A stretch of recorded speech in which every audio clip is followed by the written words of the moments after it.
Have you ever considered that the fish you are trying to catch might have a better view of your tackle than you do? Imagine spending all that money on the perfect bait, waking up before the sun, and sitting in the cold, only to find out that your fishing line looks like a glowing neon rope to every fish in the water. It sounds crazy, right? We have all been taught that if we cannot see the line in the water, the fish cannot see it either. But that is a massive illusion. Today, I am going to tell you a hard truth that goes against almost everything your grandfather taught you about fishing. In cold, clear spring water, fish can actually see your line significantly better from below than you can from above. In this video, we are going to expose exactly why your favorite rig is scaring the fish away, and why you keep going home empty-handed in the spring.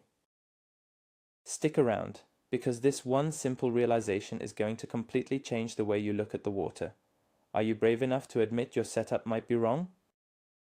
Let us set the stage so you understand exactly why this matters right now. During the early spring, the water in our lakes and rivers goes through a major change. All the algae and weeds that make the water murky during the hot summer months have died off over the winter. What you are left with is water that is as clear as drinking water from a tap. For a lot of fishermen, this is the most frustrating time of the year. We stick to the exact same habits we used in the muddy waters of the fall. We spool up the same heavy line, tie the same knots, and cast the same way, expecting the exact same results. Why do we do this? Because fishermen are creatures of habit. If a certain setup caught a big one 3 years ago, we refuse to change it. We stubbornly believe that fish are just stupid creatures that will bite anything if they are hungry enough. But fishing pressure is higher today than ever before. Fish have seen every trick in the book. If you do not understand the environment you are casting into, you are just practicing your casting, not fishing. Picture this exact situation for a moment. You wake up before the sun even thinks about rising. You pack your gear, grab a thermos full of hot coffee, and drive down to your favorite spot on the lake. The air is biting cold, cutting right through your jacket. You step up to the edge of the water, look down, and smile because the water looks beautifully clear and empty. You tie on your lucky lure, make a massive cast out into the stillness, and wait. You know the fish are out there, but nothing happens, not a single bite. You start blaming the cold front, or maybe the wind. Here is the brutal truth you need to hear. Those fish are sitting on the muddy bottom, staring right at your bait, and they are refusing to bite. Why? Because you are looking down into the dark, shadowy depths, thinking your line is perfectly hidden. But those fish are looking up. They are looking directly up towards the bright, glowing sky. From their point of view, your fishing line stands out like a massive telephone cable hanging right over their heads. We only think about what the water looks like from our muddy boots. We completely ignore what the sky looks like from the bottom of the lake. That is the biggest trap of early spring fishing. Let us talk about the science of spring water for a minute, because it is entirely different from the rest of the year. During the winter, the freezing temperatures kill off all the microscopic green algae that normally float around in the water column. When the ice melts and the spring season begins, the water is absolutely pristine. It is gin clear. You might be able to see the rocks on the bottom in 10 feet of water. This sounds wonderful for fishing, but it is actually a nightmare if you do not adjust your tactics. In the muddy water of late summer, a fish relies mainly on smell and vibration to find your bait. They cannot see far, so your thick fishing line does not matter much. But right now in the spring, their vision is their primary weapon. The water acts like a magnifying glass. Every single detail of your presentation is on full display. If you are using the same thick string you used in October, you are essentially insulting the intelligence of the fish. They have all day to sit in that freezing water and inspect your rig. If something looks unnatural in perfectly clear water, they will simply turn around and swim away. You have to understand the anatomy of the fish you are trying to catch. Fish have evolved over millions of years to survive in an environment where danger comes from above. Their eyes are positioned perfectly to look upward and forward. They are constantly scanning the surface for birds, bigger predator fish, or insects falling onto the water. They are absolute masters at spotting silhouettes against the bright background of the sky. When you cast your line into the water, it sinks down slowly and creates a strong silhouette. Even if the line is technically transparent, it bends the light around it, creating a dark, distinct line against a light background.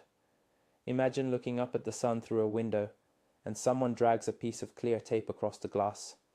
You are going to see that tape immediately because of how it catches the light. That is exactly what the fish are experiencing when your line drops into their strike zone. They are not looking at the color of your line, they are looking at the disruption of light it causes. If you ignore this basic fact of biology, you will keep scaring off the best catches of the day. Now, let us talk about the surface of the water itself. There is a fascinating optical effect that happens just under the surface, known as the mirror effect. If a fish is looking up at a certain angle, the surface of the water acts exactly like a perfectly clean mirror, reflecting the bottom of the lake. There is only a small circular window directly above the fish, where they can actually see through the surface to the outside world. When your fishing line enters the water, it punctures that perfect mirror. From the fish's perspective, this creates a very obvious distortion. The line breaks the smooth surface tension, creating tiny dimples and shadows that send out a visual warning signal. On a completely dead calm morning, when there is no wind to ruffle the surface, this effect is amplified 10 times over. Your line looks like a glaring mistake in an otherwise perfect reflection. This is why you might notice that you get far more bites when there is a slight breeze rippling the water. The wind breaks up the mirror and hides the entry point of your line. But on those quiet, still spring mornings, your line is screaming for attention. Let us address the grandfather myth. We all know an older guy who swears that the type of line you use does not matter at all. He will proudly tell you that back in his day, they used heavy, stiff nylon string, and they caught boats full of fish. He will laugh at you for worrying about line visibility. But here is the reality check. Back in his day, there were significantly more fish in the water, and there was a fraction of the fishing pressure we have today. Fish were not constantly bombarded with high-tech lures and baits every single weekend. Today, fish in public waters have a PhD in avoiding fishermen. They have been caught and released, they have seen thousands of lures, and they have learned to associate that strange straight line in the water with danger. You simply cannot get away with the sloppy techniques of the past. The environment has changed, the pressure has increased, and the fish have adapted. If you want to be successful in clear, cold water conditions, you have to be smarter and more subtle than the guys who refuse to change their outdated habits. One of the biggest mistakes you can make right now is relying heavily on standard monofilament line. Do not get me wrong, it is cheap and easy to use, but in clear spring water, it has a massive flaw. Standard monofilament acts exactly like a tiny fiber optic cable. When the bright spring sun hits the part of your line that is above the water, that light actually travels down the inside of the line, deep under the surface. If you have ever been diving or swimming and opened your eyes, you might have seen fishing line glowing underwater. It literally lights up. You think you are being stealthy, but your line is putting on a laser light show for every fish in a 20-yard radius. The fish are sitting down there in the dim, cold water, and suddenly a glowing, unnatural thread appears right in front of them. It is completely unnatural. Nothing in the natural food chain glows like a piece of plastic catching the sunlight. This fiber optic effect is exactly why so many experienced anglers abandon their cheap monofilament as soon as the ice melts and the water clears up. Then we have the braided line problem. So many guys love braided line because it is incredibly strong and you almost never lose a lure when you get snagged. It is great for pulling big fish out of heavy cover in the summer, but bringing thick braided line to a clear spring lake is like trying to sneak through a forest wearing a bright orange hunting jacket. Braid is entirely opaque. Light cannot pass through it at all. When you drag a piece of dark green or black braid through gin clear water, it casts a very hard, solid silhouette against the sky. To the fish looking up, it looks like a thick, solid rope dragging through their living room. Imagine a bird flying over a clear blue sky. You see its dark shape instantly. That is how the fish see your braided line. Even if you buy the low visibility green braid, it does not matter. The green color blends in with muddy water. But against the bright glaring sky, green simply looks black. If you are tying your lure directly to braided line in the spring, you are basically warning every fish in the area to stay completely away from your bait. This brings us to the famous fluorocarbon line. Everyone tells you that fluorocarbon is totally invisible underwater. The marketing companies print it in big bold letters on the box, and we just blindly believe it. The truth is slightly more complicated. Fluorocarbon is significantly better than monofilament or braid because it bends light at a very similar angle to how water bends light. This means it creates less of a distortion. But let us be brutally honest, it is not an invisible magic trick. If the water is totally still and incredibly clear, and the fish is looking directly up toward the sun, they can absolutely still see the outline of your fluorocarbon line. It is not totally invisible, it is just less visible. However, using it is definitely a step in the right direction. It stops that glowing fiber optic effect, and it reduces the harsh silhouette. But you cannot just slap on 50-pound fluorocarbon and think you are hidden. You still have to play the game smartly. You must use the absolute thinnest diameter you can get away with, because every millimeter of thickness adds to the visual footprint in cold, clear water. We need to talk about the fish's metabolism in the spring, because this changes the entire dynamic of how they observe your line. In the heat of the summer, water temperatures are high, and fish have extremely fast metabolisms. They are aggressive, fast, and they react on pure instinct. If a bait flashes by them, they snap at it immediately before it escapes. In that scenario, they do not have time to notice your line. But right now, the water is cold. Their bodies are sluggish. They are not chasing things down at top speed. Instead, they slowly swim up to your bait, stop, and stare at it. They might inspect your lure for 10 or 20 seconds before deciding whether to open their mouths. This gives them an enormous amount of time to analyze everything.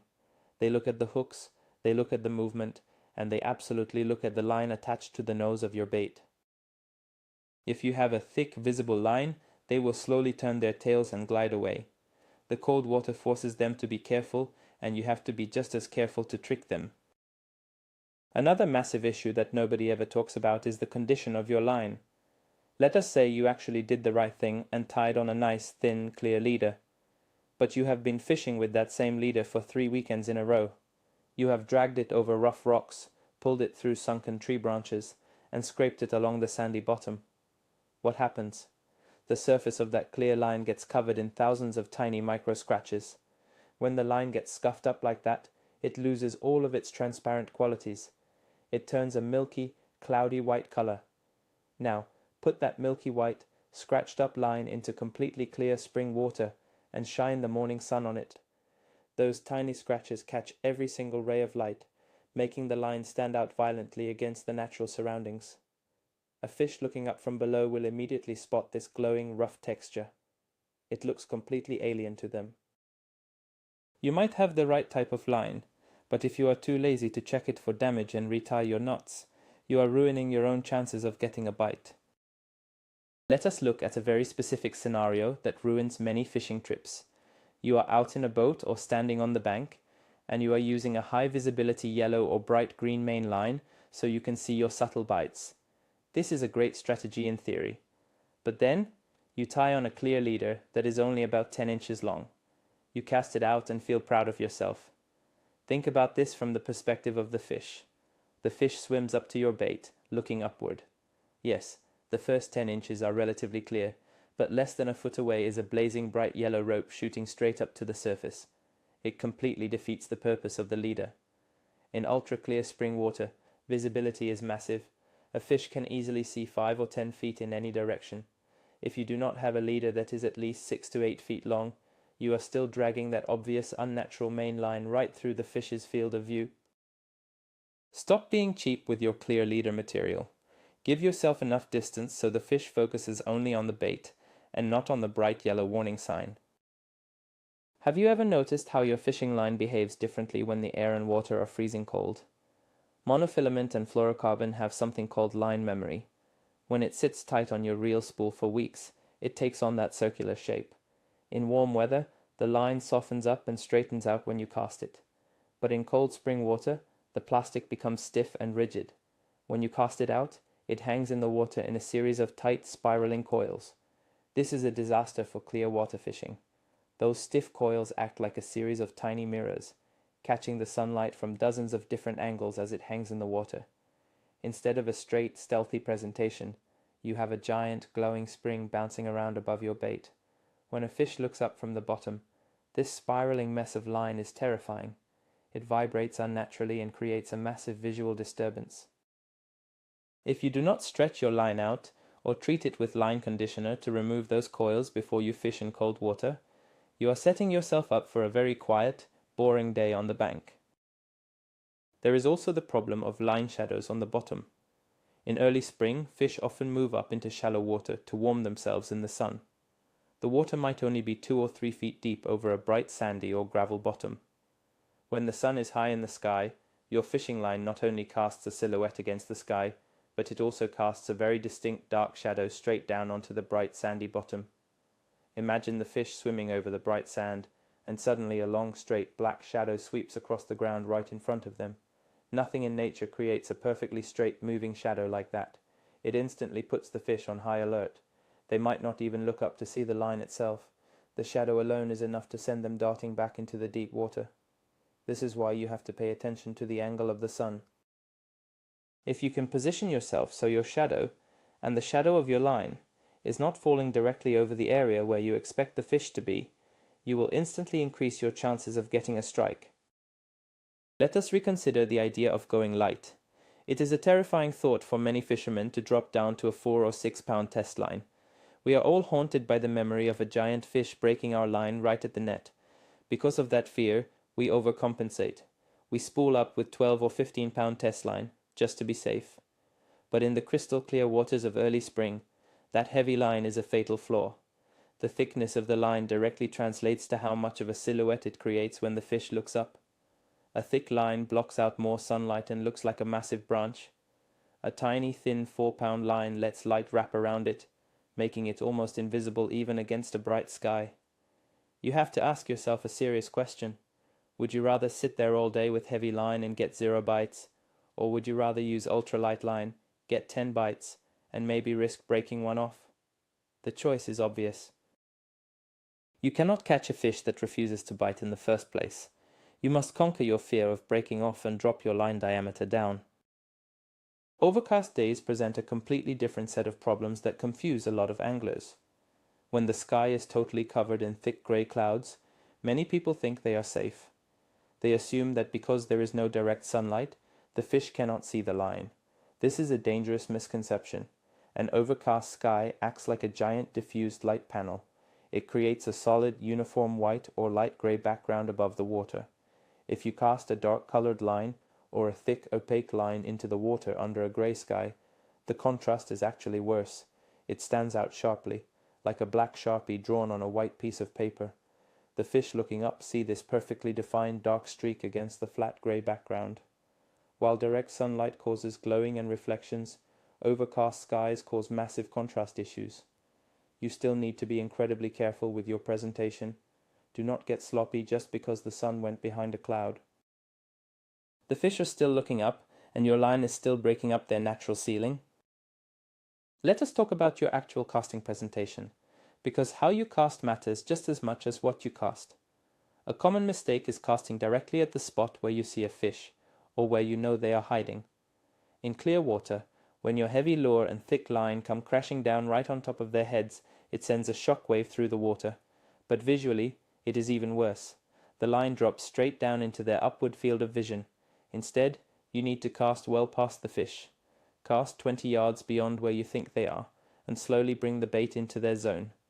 This allows the lure to approach naturally, and it keeps the thickest part of your main line angled away from the fish's face.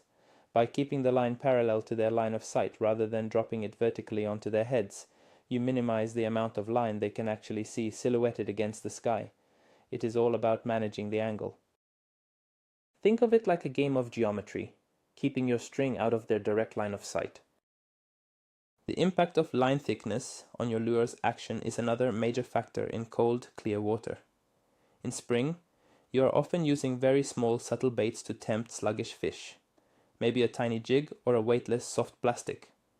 If you tie a thick, stiff piece of heavy line to a tiny bait, you completely kill its natural movement. The stiff line acts like a rigid stick, forcing the bait to move unnaturally and awkwardly. The fish is already staring at the bait, inspecting it closely because of the clear water. When they see a small insect or minnow bait jerking around stiffly, while attached to a glowing, obvious line, they immediately know it is fake. Dropping to a very thin line not only hides the silhouette against the sky, but it gives your bait the freedom to flutter, drift, and fall exactly like real food. In clear water, visual realism is everything. If the bait does not look perfect and the line is too visible, you have zero chance of tricking a smart pressured fish. We also have to discuss the lateral line of the fish. Even though we are focusing heavily on vision and the bright sky, a fish's lateral line works directly in partnership with their eyes. This organ runs down the side of their body and detects tiny changes in water pressure and micro vibrations. When you drag a thick, heavy line through the calm water of a spring lake, it pushes a lot of water out of the way. It creates a subtle vibrating hum. The fish feels this unnatural vibration long before they even look up. Once they feel that weird pressure wave, they become alert. They turn, look up toward the surface, and immediately lock their eyes onto the thick silhouette of your line against the sky. The vibration tells them to look, and their vision confirms the danger. By switching to a very thin, supple line, you slice through the water silently. You do not trigger their lateral line warning system, which means they do not immediately stare upward searching for the trap. You have to beat all of their senses at once. Think about the psychology of the stubborn fisherman. We have all been that guy on the bank. You watch your buddy catching fish after fish using a tiny 2-pound clear leader and tiny baits, while you stand there stubbornly throwing your favorite heavy rig, refusing to adapt. You tell yourself that your time will come, that the big one will eventually hit your bait. But hours pass, your hands are freezing, and your bucket is totally empty. It takes a certain level of humility to admit that the fish are outsmarting you. It takes courage to cut off your favorite rig, tie on a frustratingly thin leader, and totally change your approach in the middle of a trip. But the best anglers in the world are the ones who adapt to the water conditions. They look at the clear spring water, they look at the bright sky, and they realize they have to become invisible. Do not let your own ego ruin your weekend on the water. Accept the fact that the fish can see your line and make the changes necessary to disappear. The ultimate takeaway here is about completely changing your perspective. Every time you walk up to a clear body of cold water this spring, I want you to stop and do a mental exercise. Do not just look down at your boots and admire the clear water. Imagine you are sitting on the muddy bottom of that lake, looking up at the glaring bright sun and the wide open sky. Ask yourself what your rig is going to look like from that angle. Is it going to look like a subtle natural piece of food drifting by? Or is it going to look like a thick black cable dragging a piece of plastic through the water? Once you start viewing the underwater world from the fish's perspective, everything changes. You will naturally start choosing thinner lines. You will automatically start tying longer clear leaders. You will check your line for scratches, and you will think carefully about where you place your casts. This single shift in mindset is the difference between going home cold and frustrated and taking home a picture of a personal best. To wrap this all up, the biggest turning point for your spring fishing is realizing that the clear water is not your friend if you do not respect it. The sudden realization that fish look up toward a bright, glaring sky, making your line stand out like a sore thumb, changes everything.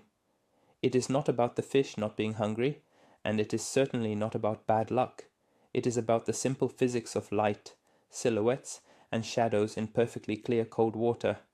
By ditching your heavy, highly visible lines, using longer, clear leaders, and understanding how the fish view the world from below, you will completely transform your catch rate this season.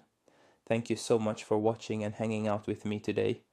If this video made you rethink your setup, please hit that subscribe button, give the video a like, and share it with a fishing buddy who stubbornly refuses to change his heavy line.